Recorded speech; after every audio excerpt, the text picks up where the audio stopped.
ॐ वसुदेव सुतं देवं कंसचाणूरमर्दनं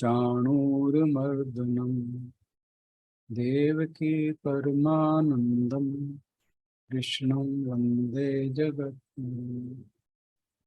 सभी को बहुत बहुत प्रणाम। आज हमें गीता जी के श्लोक नंबर 39 चैप्टर 4 आज हम इस पर चर्चा करने वाले हैं। और इससे पहले हमने कल चर्चा की थी परसों 38वें श्लोक पर, ना ही ज्ञानेन सदृशं पवित्रम हि विद्यते तत्स्वयं योग संसिद्धः काला कालेनात्मनि विन्दति। तो भगवान जी ज्ञान की महिमा बता रहे हैं कि ज्ञान के समान पवित्र करने वाला कुछ भी नहीं। जो व्यक्ति वैदिक कर्म कांड या अन्य साधन जो शुद्ध करने के साधन है उनको उनका अनुसरण करता है, किसी हद तक वो मनुष्य के मन को शुद्ध तो करते हैं, लेकिन ज्ञान की उपलब्धि का साधन नहीं बन पाते। तो भगवान जी यहाँ कह रहे हैं कि एक ज्ञान ही है जो मनुष्य को पवित्र करता है। और ये पॉसिबल कब है? जब योग संसिद्ध हो, जब मनुष्य योग में सिद्ध हो जाता है, योग में पूर्णत्व को प्राप्त कर लेता है। और ये योग कर्म योग की बात हो रही है। तो कर्म योग धीरे धीरे हमें उस ज्ञान के मार्ग पर ले जाता है और अंततः मनुष्य उस ज्ञान को अपने स्वयं के भीतर ही प्रकाशित पाता है। लेकिन भगवान ने कहा काले नात्मनि, ये जो शुद्धिकरण की प्रक्रिया है कर्मयोग के द्वारा, ये धीरे धीरे होती है, इसमें समय लगता है। और जब वह समय आता है तो फिर ज्ञान स्वयं प्रकाशित हो।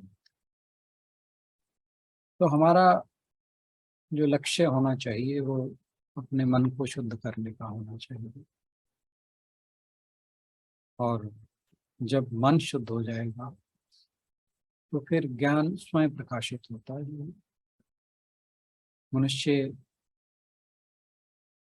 के आत्मा में या उसके स्वयं के भीतर मनुष्य को आत्म साक्षात्कार प्राप्त हो जाता है। और अब जो इसके बाद के आखिरी 4 श्लोक हैं, भगवान जी इसी विषय को आगे ले जाकर कि ज्ञान के क्या लक्षण हैं, कैसे प्राप्त किया जाए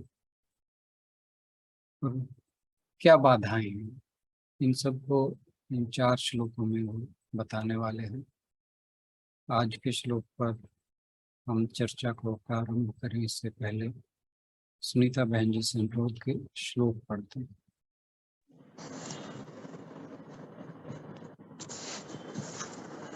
ओम श्री परमात्मने नमः। श्रद्धावान लभते ज्ञानम तत्परः संयतेन्द्रियः ज्ञानम लब्ध्वा पराम शांति मचिरेणाधिगच्छति। श्रद्धावान, यहाँ पर जो इकट्ठा करके आया है, श्रद्धावान लभते ज्ञान। अगर हम इस पहले वर्ड को, इसका संधि विच्छेद करें तो बनता है श्रद्धावान लभते। श्रद्धावान यानी जो श्रद्धा से युक्त है, लभते यानी प्राप्त करता है, ज्ञानम उस दिव्य ज्ञान को, तत्परः यानी उस ज्ञान के प्राप्त करने के लिए तत्पर होना, यानी फोकस्ड होना, उसमें मनुष्य में लगन होना उस ज्ञान को प्राप्त करने के लिए। संयत इंद्रिय, संयत तो दो शब्द से बना है संयत इंद्रिय।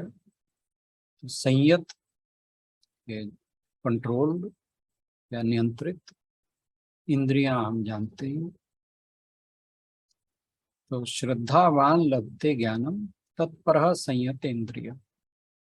फिर कहा ज्ञानम लब्ध्वा, ज्ञान, फिर उस आत्मज्ञान की बात हो रही है, दिव्य ज्ञान की बात हो रही है। लब्ध्वा प्राप्त करके, पराम शांति, उस दिव्य शांति को, शांतिमचिरेण अधिगच्छति। ये यहाँ पर जो शब्द बना है ये तीन शब्दों से बना है, शांतिम अचिरेण अधिगच्छति। शांतिम शांति, अचिरेण तुरंत बिना देरी के, अधिगच्छति प्राप्त करता है। तो जो श्रद्धावान है, पूरी तरह से समर्पित है, जो जिसको लगन लगी हुई है, ये समझना चाहिए। तथा जितेंद्रिय,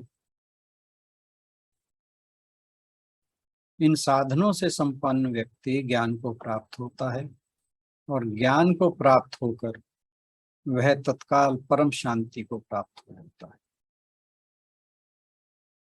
तो इस श्लोक में भगवान जी उन गुणों को बता रहे हैं जिन्हें हमें अपने अंदर डेवलप करने की जरूरत है। इसके लिए आत्मज्ञान को प्राप्त करने के लिए। और यहाँ जो तीन बातें भगवान जी ने बताई हैं वो है श्रद्धा, फिर कर्म में तत्परता, और तीसरी इंद्रियों का संयम।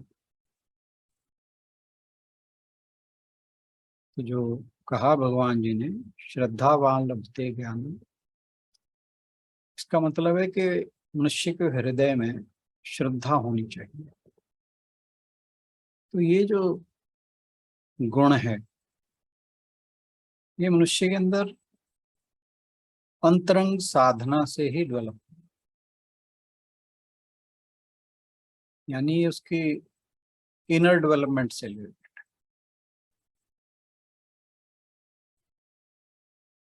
जब तक मनुष्य के मन में श्रद्धा नहीं होगी तब तक वो किसी भी चीज को प्राप्त करने के अगर प्रयास करता है तो नहीं कर पाएगा। क्योंकि जिस चीज में विश्वास नहीं है, यहाँ विश्वास और श्रद्धा में हमने एक बार पहले भी बात की थी, थोड़ा सा फर्क है। श्रद्धा का मतलब है ऐसा विश्वास जिसमें संशय की कोई गुंजाइश ना हो, जिसमें अविश्वास पूरी तरह एब्सेंट। तो श्रद्धा में विश्वास तो है, वो जरूरी है, लेकिन मात्र विश्वास नहीं, बल्कि ऐसा विश्वास जिसमें संदेह या संशय की कोई गुंजाइश नहीं। तो श्रद्धा मतलब अपने स्वयं के अंदर विश्वास और इस ब्रह्मांड की वास्तविकता, सार्थकता उसमें विश्वास। श्रद्धा मनुष्य के अंतःकरण की वह स्थिति है जो चेतना को अंतरात्मा से मिलाकर सत्य के साथ, जो शाश्वत सत्य है, जो हमारा सत्य स्वरूप है, उसके साथ मिलाती है। उसी के बाद ही ज्ञान प्रस्फुटित होता है।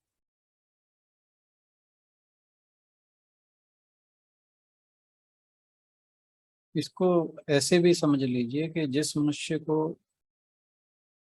ज्ञान प्राप्ति होने वाली है, इसका मतलब है कि वो श्रद्धा से भरपूर है, उसके अंदर श्रद्धा फूट फूट कर भरी।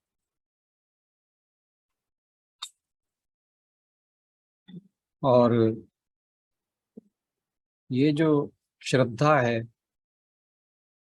ये अंधविश्वास से बिल्कुल अलग है, ये हमें जरूर ध्यान रखना चाहिए। अंधविश्वास के अंदर, चलो अंधविश्वास में हम फिर बात करते हैं, पहले हम श्रद्धा की बात कर लें।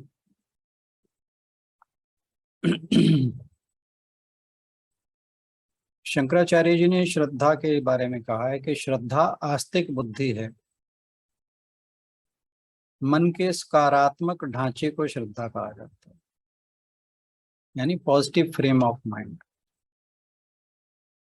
तो जिस मनुष्य का एक तो आस्तिक बुद्धि है, यानी भगवान में विश्वास है, और पॉजिटिव फ्रेम ऑफ माइंड, जब हमारे सामने जीवन में कोई कठिनाई आती है तो हम उसमें उलझ जाते हैं और हमारा मन पूरी तरह हथियार डाल देता है जब कोई समस्या बहुत गहरी हो। और जब ऐसा होता है तो हमारे अंदर एक नेगेटिव फीलिंग डेवलप हो जाती है, और उस नेगेटिव फीलिंग में क्या होता है कि हमारा विश्वास डगमगा है। फिर हमें किसी चीज पर विश्वास नहीं रहता। अक्सर आपने सुना होगा, जब किसी पर विपदा आती है सबसे पहले वो क्या कहेगा, भगवान कुछ नहीं होता। सबसे पहले मैंने बहुत लोगों को सुना।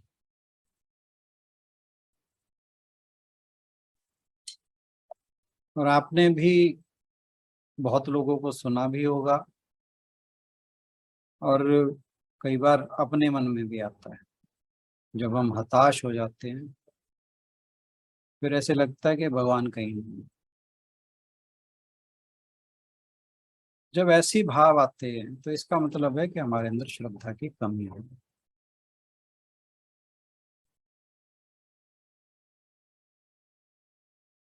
जब आप कहीं, मान लीजिए कोई बच्चा स्कूल में जाता है या कोई विद्यार्थी कॉलेज में जाता है, तो उसे, जो टीचर है उसके अंदर श्रद्धा सबसे पहले होनी चाहिए। अगर वो ये सोच के चले गए भी टीचर को कुछ नहीं पता, इसे कुछ नहीं आता, तो ऐसा बच्चा, ऐसा विद्यार्थी कभी अपने जीवन में सफल नहीं हो सकता, उसे कभी ज्ञान की शिक्षा की प्राप्ति नहीं हो सकती। जब भी हम कहीं शिक्षा ग्रहण करने के लिए जाते हैं, चाहे किसी गुरुकुल की बात कीजिए, स्कूल की बात कीजिए, कॉलेज की बात कीजिए, तो हमेशा एक मन में श्रद्धा या विश्वास होता है कि मुझे ज्ञान प्राप्त करना है। वो ज्ञान, चाहे वो शास्त्रों का ज्ञान हो, चाहे वो हमारा भौतिक ज्ञान हो, तो हम एक पॉजिटिव एटीट्यूड के साथ जाते हैं। अगर ये पॉजिटिव एटीट्यूड ना हो, मन में श्रद्धा ना हो, तो हम वहां से शिक्षा ग्रहण कभी नहीं कर पाएंगे। इतनी जरूरी है मनुष्य के अंदर श्रद्धा का होना। श्रद्धा होने पर जो ग्रंथों की वाक्य हैं, उनका हमारे ऊपर फिर प्रभाव होने लगता है। अगर श्रद्धा नहीं है तो जो भी ऋषि मुनियों के वचन हैं, सदग्रंथों में जो बातें लिखी हैं, वो फिर उनका कोई प्रभाव नहीं होता अगर हमारे अंदर श्रद्धा नहीं है। श्रद्धा होगी तो जो उनमें कहा गया है उनको हम फिर उसके ऊपर चलने का प्रयास करेंगे, उसे ग्रहण करने की कोशिश करेंगे। श्रद्धा होगी तभी मनुष्य आध्यात्मिक पथ पर चलने के लिए तत्पर होगा।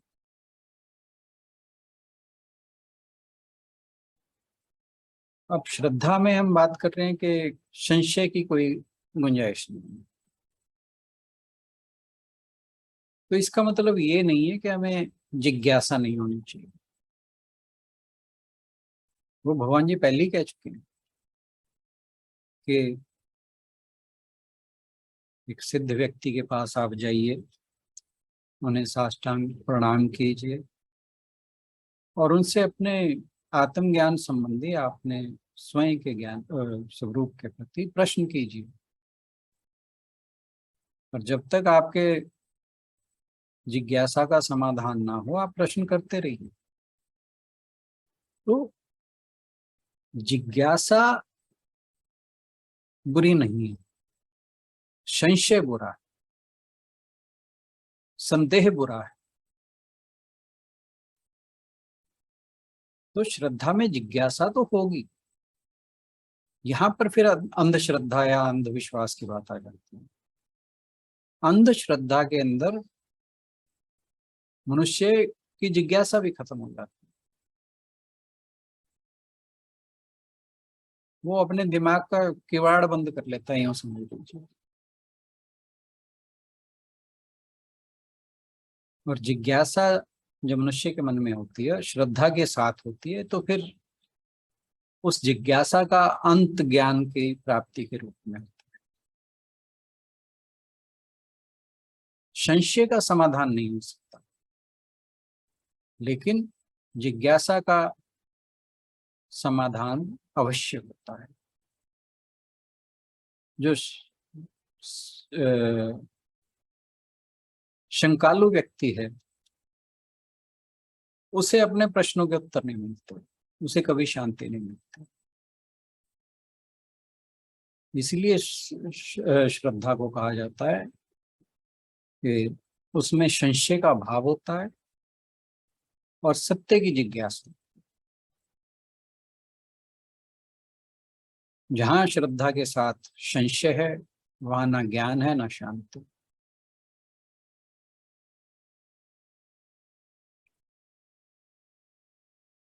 और इसमें यह विश्वास होना चाहिए कि ये जो संसार हमें दिखाई दे रहा है, यही सब कुछ नहीं है। ये जो परिवर्तनशील जगत है, इसके पीछे कुछ वास्तविकता है जो शाश्वत है, जो नित्य है, जिसमें कोई परिवर्तन नहीं। तो जब तक हमारे अंदर ये विश्वास नहीं होगा कि इस संसार से परे भी कुछ है, तब तक हमारे अंदर श्रद्धा नहीं उत्पन्न होगी।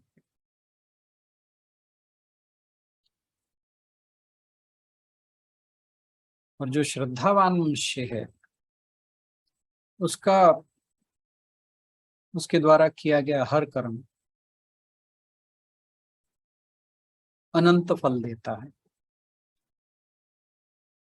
उससे श्रद्धा से सत्य की प्राप्ति होती है, ज्ञान रूप की अग्नि प्रज्वलित होती है और अंततः परमात्मा की प्राप्ति होती है।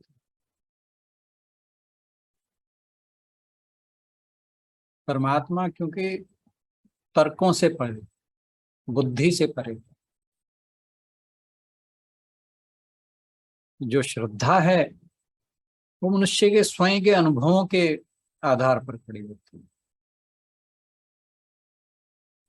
जब मनुष्य को कुछ अनुभव होता है तो अपने आप की श्रद्धा उसके अंदर उत्पन्न होती है।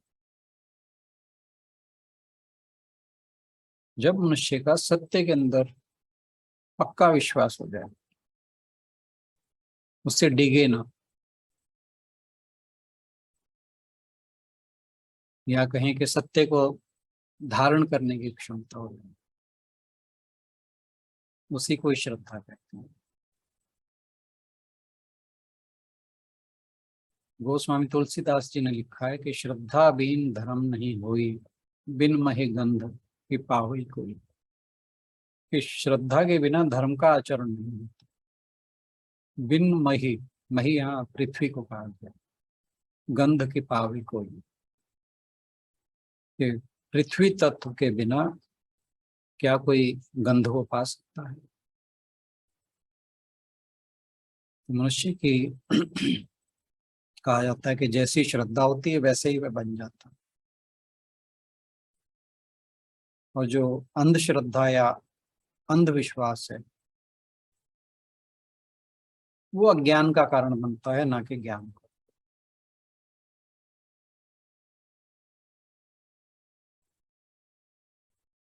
श्रद्धा को भी 3 प्रकार का बताया गया, सात्विक, तामसिक और राजसिक। सात्विक श्रद्धा वो है जिसमें सत्य और तत्परता है, जिसमें अंधविश्वास और स्वार्थ है वो राजसिक श्रद्धा है, जिसमें मूढ़ता, ज्ञान और अकर्मण्यता है वो तामसिक श्रद्धा है। तामसिक श्रद्धा से धर्म का लोप होता है, अज्ञान और दुराचार फैलता है, मिथ्याचार फैलता है। लेकिन एक चीज से हमें ध्यान रहना चाहिए कि श्रद्धा और आस्था, आजकल आस्था को लेकर बड़ी समस्याएं चल रही हैं। हर एक की आस्था हत हो जाती है। तो श्रद्धा और आस्था में बहुत फर्क है। आस्था का मतलब ये है रिजिडिटी। हम किसी भी चीज को लेकर, किसी भी धार्मिक भावना को लेकर बहुत ज्यादा रिजिड हो जाते हैं। श्रद्धा का रिजिडिटी से कोई लेना नहीं। तो जो रिजिडिटी है वो हमें कट्टरता की ओर ले जाती है और अंधविश्वास की ओर ले जाती है, जबकि श्रद्धा हमें ज्ञान की ओर ले जाती है। फिर बात आती है तत्पर संयतेंद्रिय। श्रद्धा की हमने बात की थी कि ये अंतरंग साधना है। तत्पर और इंद्रियों का संयम ये बहिरंग साधना है। इसमें हम जैसे अष्टांग योग में आता है, यम नियमों का पालन करना होता है।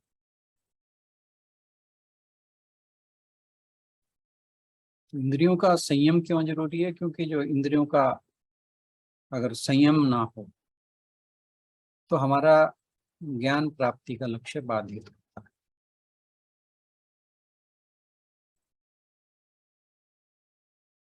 भगवान श्री कृष्ण ने यहाँ कहा है कि श्रद्धावान होने के साथ साथ तत्पर होना भी जरूरी है। ये नहीं कि खाली श्रद्धा है और फिर उस ज्ञान की प्राप्ति के लिए कोई लक्ष्य प्रयास ही करना छोड़ दे, क्या श्रद्धा है बस काफी। जब तक मनुष्य ज्ञान प्राप्ति के लिए तत्पर नहीं होगा, फोकस्ड नहीं होगा, तो फिर हम चाहे कितने ही सालों तक श्रद्धावान बने रहें, जन्मों तक बने रहें, फिर आत्मज्ञान की प्राप्ति होना मुश्किल है। क्योंकि जब तत्परता नहीं होगी तो फिर जो श्रद्धा है वो जड़ हो जाती है, डायनेमिक नहीं रहती, फिर वो ज्ञान को नहीं ढूंढ पाती।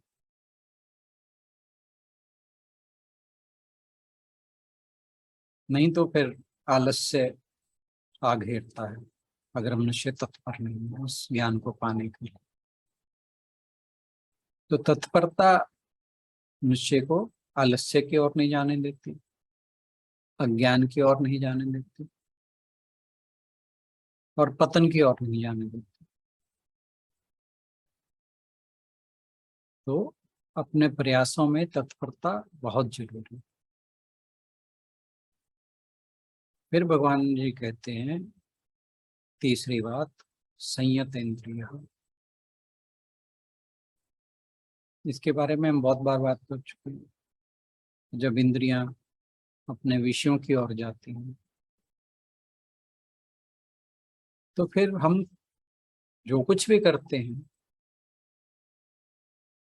उन कर्मों के साथ आसक्त हो जाते हैं, कर्म फल के साथ आसक्त हो जाते हैं।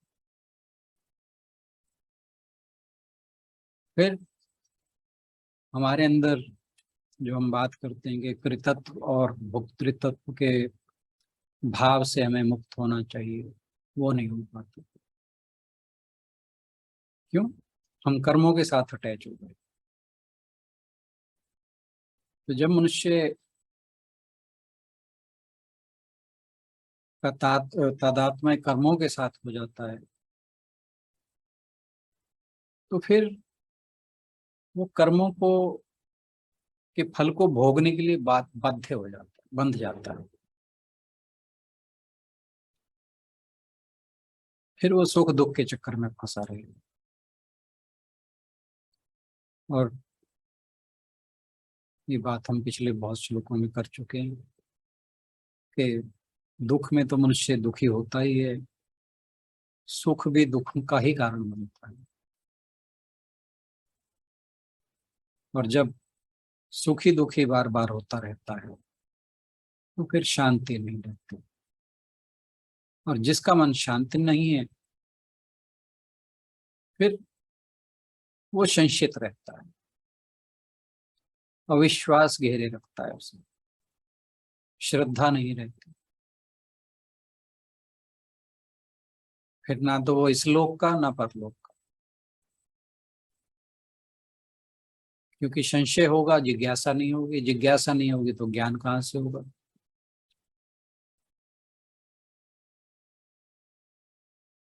तो जो कर्म के साथ बंध जाता है उसमें श्रद्धा का अभाव हो जाता है, और ऐसे व्यक्ति के पांव जो है वो आध्यात्मिक यात्रा में लड़खड़ाने लगते हैं, यानी वो आगे नहीं चल पाता।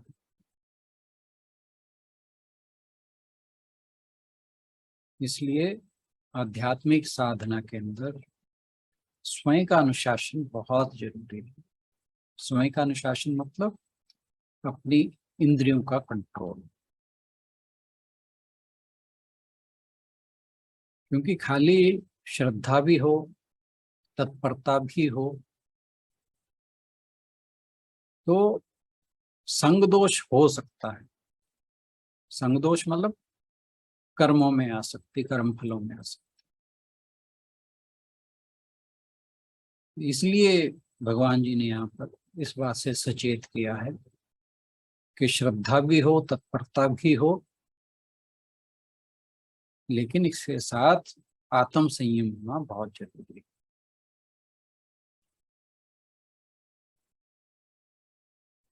तो भगवान जी जिस श्रद्धा की बात कर रहे हैं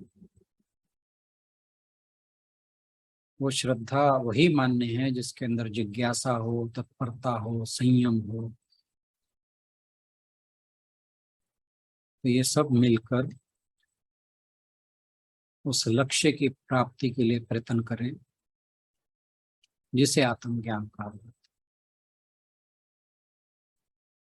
तो तत्परता और संयम जब ये श्रद्धा के साथ जुड़ जाते हैं, फिर यही श्रद्धा सात्विक हो जाती है, और इसी श्रद्धा से अंततः ज्ञान की प्राप्ति होती है। और जो श्रद्धावान है उसे इंद्रियों का संयम करने में बहुत ज्यादा प्रयत्न नहीं करना पड़ता, क्योंकि जब मनुष्य को ईश्वर के प्रति श्रद्धा है तो उसमें जो भौतिक विषय हैं उनके प्रति थोड़ा बहुत वैराग्य तो वैसे ही आ जाता है। और जैसे ही थोड़ा बहुत वैराग्य आया तो इंद्रियां अपने आप संयम में होने लगती, तो बहुत ज्यादा प्रयास नहीं करना पड़ता।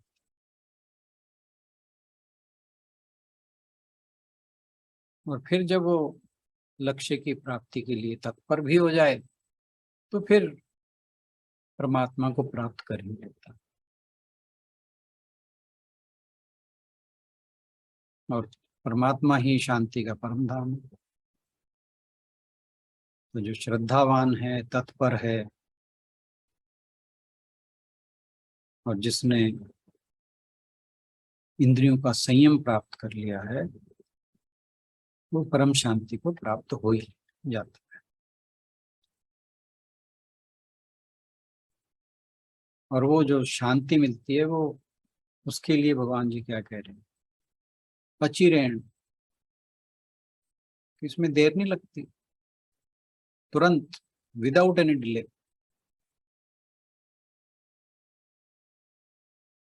तो यानी ज्ञान, जैसे ही ज्ञान हुआ तो परम शांति अपने आप मिल जाती है। यानी ज्ञान और शांति दोनों एक साथ होते हैं। जैसे कोई व्यक्ति सोया हुआ है तो उसकी नींद का टूटना और जागना दोनों एक साथ होता है। ऐसे ही जहां ज्ञान हुआ, शांति ऑटोमेटिक आई, बिना किसी देर। जैसे जब सूर्य उगता है तो सूर्य के उगने के साथ ही, उदय होने के साथ ही अंधकार तुरंत समाप्त हो जाता है। वैसे ही जैसे ही ज्ञान प्रकाशित होता है, अज्ञान तुरंत खत्म हो जाता है। अज्ञान खत्म हो जाता है, पाप पुण्य खत्म हो जाते हैं, धर्म अधर्म, ये सब इनका जो वास्तविक रूप है वो प्रकट हो जाता है। श्रद्धा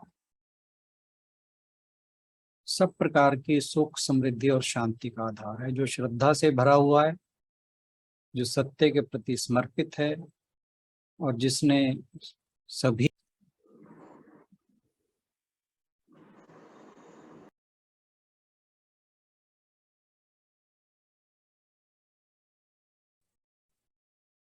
तो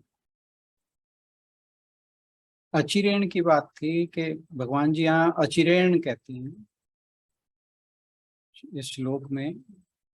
वो कहते हैं कि जो ज्ञानम लब्ध्वा परा शांतिम अचिरेण अधिगच्छति,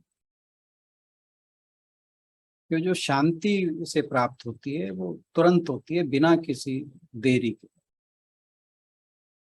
विदाउट एनी डिले। जैसे सूर्य जब उदित होता है तो अंधकार, ये दोनों काम इकट्ठे होते हैं, सूर्य का उदित होना और अंधकार का मिटना। ऐसे ही जब ज्ञान का उदय होता है, ज्ञान प्रकाशित होता है मनुष्य के भीतर, तो उसे शांति तुरंत प्राप्त हो जाती है, बिना किसी डिले। सर आपके वीडियो ऑफ है।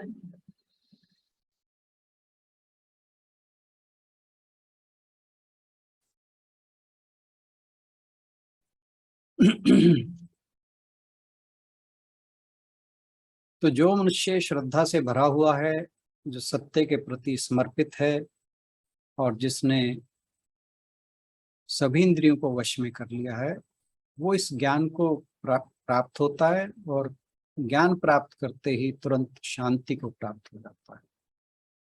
तो अगर अपने आत्म स्वरूप को आप पूरी तरह जान जाते हैं तो फिर शांति कहीं दूर नहीं, फिर आप उस परम शांति के केंद्र बन जाते हैं। और जो मनुष्य की संसार से अध्यात्म की यात्रा है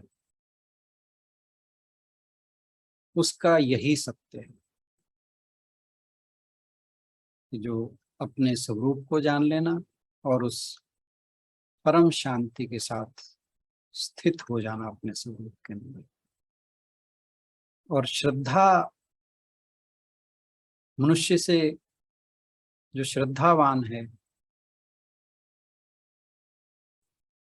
वो मनुष्य क्या क्या अनुभव कर सकता है, क्या प्राप्त कर सकता है। इससे रिलेटेड एक बहुत ही खूबसूरत कहानी है, वो मैं शेयर कर रहा हूँ। पात्रों के नाम मुझे बहुत अच्छे से याद नहीं है, कुछ दिन हो गए पढ़े थे मैंने, पर ये एक सत्य घटना जहाँ मैंने पढ़ा है सन 1882 की, और इन्हीं दिनों की बात है जिन दिनों रामलीला का मंचन होता है। तो कहते हैं एक रामलीला का मंचन करने वालों का एक मंडली थी, उसके डायरेक्टर थे एक दुबे जी। और उनमें एक शर्मा जी थे, वो सारा चीजों को अरेंज करने का काम उन शर्मा जी का था। जो नाटक का मंचन, रामलीला का मंचन होता था वो दुबे जी का काम था। और दुबे जी ही जब रामलीला का मंचन चल रहा होता था तो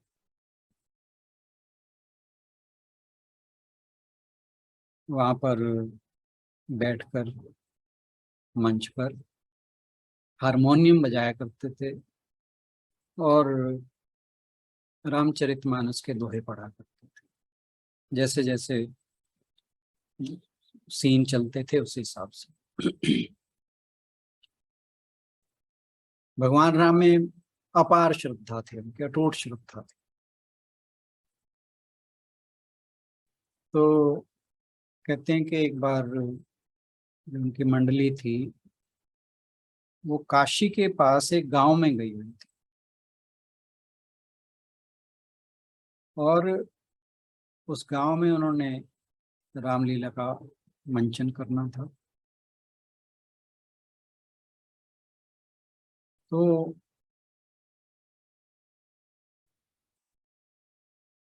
वो जो दुबे जी थे उन्होंने एक दिन शर्मा जी को बुलाया।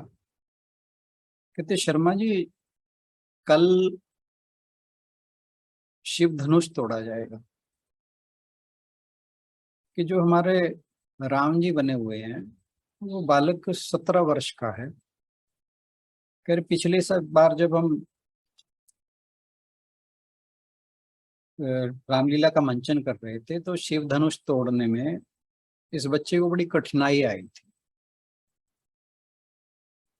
तो कह रहे वो फिर जो दर्शक हैं वो थोड़ा सा अधीर हो जाते हैं इस बात को लेके, तो आप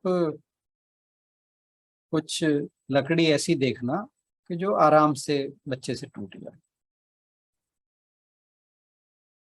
तो वो जो शर्मा जी थे वो उस बात का थोड़ा बुरा मान गए।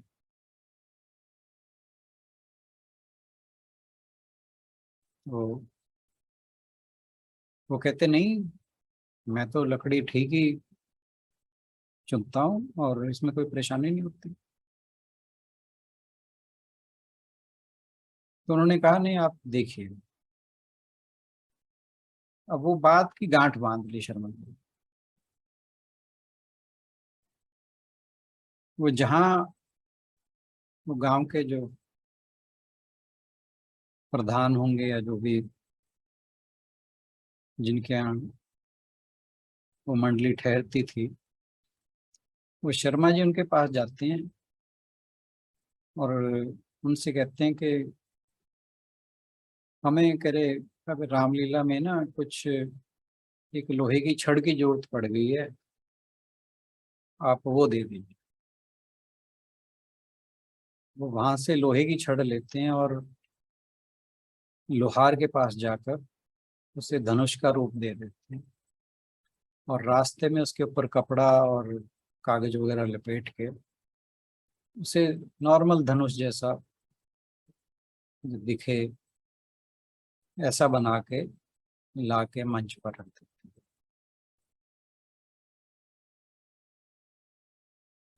अब शिव धनुष तोड़ने का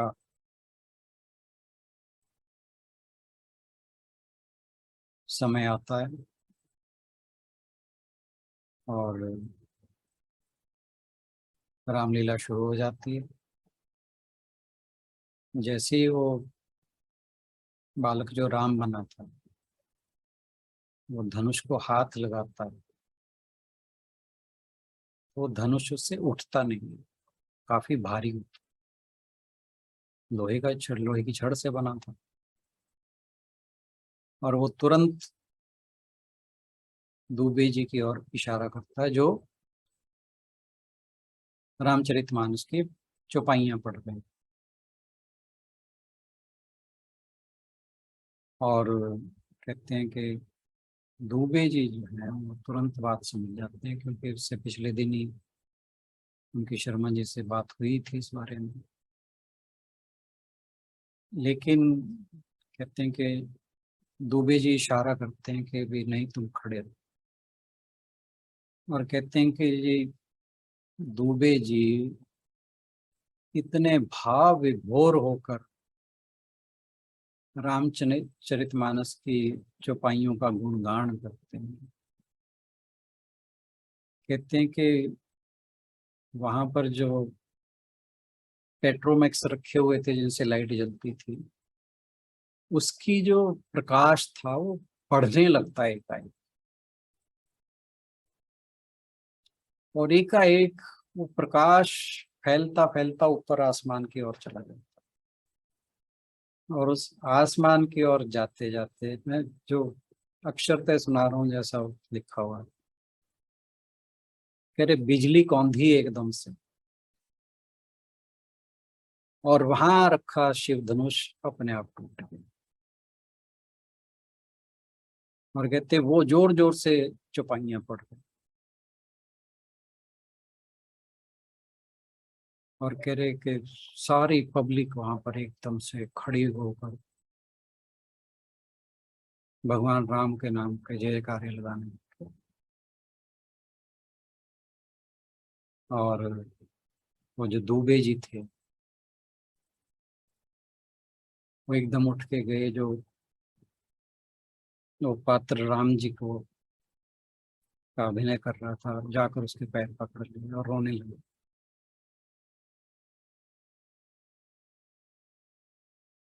तो यहाँ मेरा जो मकसद था इस स्टोरी को शेयर करने का वो यही था कि जो मनुष्य के अंदर अगाध श्रद्धा होती है वो भगवान भी कहते हैं कि उन्हें भी झुकना पड़ जाता है अपने भक्तों के लिए। और ऐसी स्टोरियां एक नहीं है, ना जाने कितनी स्टोरीज हैं, बहुत कहानी है ऐसी। बाकी फिर किस दिन शेयर करेंगे, कहानियां तो बहुत हैं। किसी और शर्मा जी को रियलाइज नहीं हुआ कि मैंने कितना गलत काम करा था? बस जी, जिसने गलत कर रहा होता है ना वो इस चीजों को रियलाइज नहीं करता। आप कभी भी देख लीजिए, कहीं भी देख लीजिए, जिसने गलत करना है ना, अगर उसे रियलाइज हो, उसके अंदर ये भाव आए, तो सैकड़ों में से कोई एक होता है जिसको लगता है कि नहीं मेरे से गलत हुआ है, पश्चाताप करता है, वो ठीक भी हो जाता है। पर अक्सर जो गलत काम करने वाले हैं ना, उनके अंदर ये भाव हुआ नहीं करते। वैसे तो कितनी गलत बात है, जब तुम ऑर्गेनाइज कर रहे हो बिल्कुल और बिल्कुल। फिर खुद वही ऑर्गेनाइजर हो, कुछ हो, फिर ऐसे काम कर रहे हो भाई, अपनी इमेज खुद की खराब होएगी ना। कई बार एक चीज और भी कहूँ मैं, कई बार ऐसे काम भगवान जी भी कराया करते हैं। हाँ, ये भी है, ये भी है, प्रभु ने चमत्कार दिखाना था। है ना, अपने भक्तों के अंदर प्रभु, श्रद्धा भाव भी तो बढ़ानी है उन्होंने। वही मैं कह रही हूँ, प्रभु ने अपना चमत्कार भी तो दिखाना था। अब गीता जी को ही देख लो, अर्जुन के अंदर एक डिल्यूजन पैदा कर दिया बिना बात से, है ना। नहीं, अर्जुन ऐसा व्यक्ति था थोड़ी, जैसा हम कई बार सोच लेते हैं, ऐसा व्यक्ति थोड़ी था वो। तो भगवान की लीला अनंत है। सही में, हाँ, वो क्या। वही वही बात आ गई ना, अभी आप कह रहे थे ना, भाई मनुष्य ही डामाडोल हो जाता है।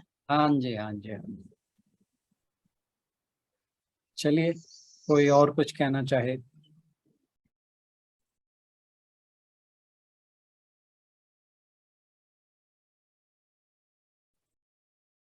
करें समापन। ओम पूर्णमदः पूर्णमिदं पूर्णात् पूर्णमुदच्यते पूर्णस्य पूर्णमादाय पूर्णमेवावशिष्यते। ओम शांति शांति शांति। हरिओम। सभी को बहुत बहुत प्रणाम, और इस चर्चा में जुड़ने के लिए बहुत बहुत धन्यवाद। सर, हम सब की तरफ से भी आपको बहुत बहुत धन्यवाद।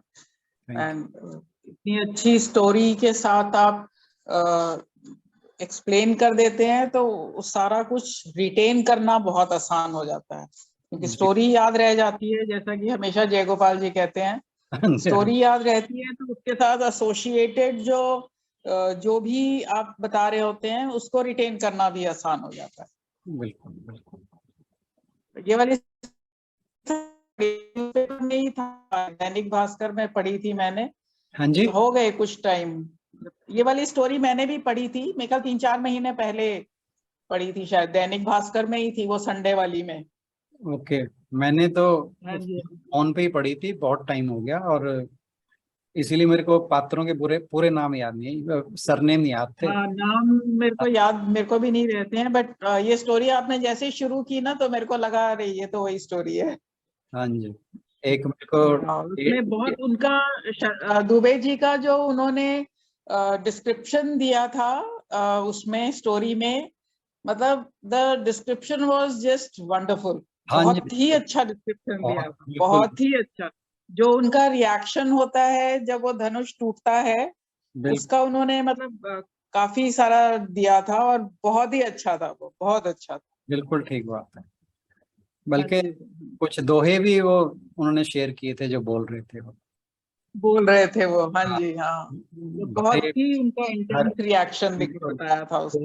दो ध्यान रह गए, भरे भुवन घोर कठोर रवि, बाजी तज मार्ग चले, चिकरही दिग्गज डोल मही, अहि कोल पुरम कलमले, सुर असुर मुन कर कान दीने, सकल विकल विचार ही, कोदंड खडेऊ राम तुलसी जयति, बचन उचार ही। ये बोले थे उन्होंने, और भी अच्छा थे, अच्छा, मेरे वो मेरे को को याद। पूरे ध्यान नहीं है। मेरे को जितनी की हाँ जी, पुरानी होगी तो जितनी याद रही मैंने वो शेयर की। नाम मुझे हाँ जी याद रह सर। गए, और सन याद रह गया, हाँ जी, 1882 की, 1882 की बात थी। बट ठीक। Was wonderful. मैंने तुरंत ही हाँ जी, साथ हाँ। साथ बैठे थे, जो जो मेरी वाइफ थी, बच्चे थे, मैंने कहा भाई पहले ये सुनो। मैंने उन्हें पूरी पढ़ के सुनाई, हाँ। और हाँ सोने से जस्ट जी, पहले की बात थी, हम बहुत देर तक उसी विचार के अंदर खोए खोए ही सोए फिर। बहुत कुछ है। हाँ, अगर बहुत मुझे अच्छा था। लिंक मिल गया तो I will share in the group. ठीक है, ठीक है सर। चलिए, वर्ल्ड पीस के लिए हम प्रे हाँ करें। जी, हाँ जी। ठीक। प्लीज वीडियो ऑन कर लीजिए। ओम भूर्भुवः स्वः।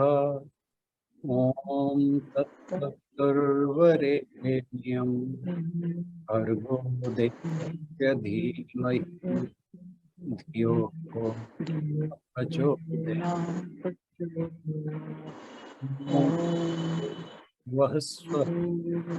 ओम तत्सवितुर्वरेण्यं देवस्य धीमहि धियो यो न प्रचोदयात्। ओम वः स्वः। ओम तत्सवितुर्वरेण्यं भर्गो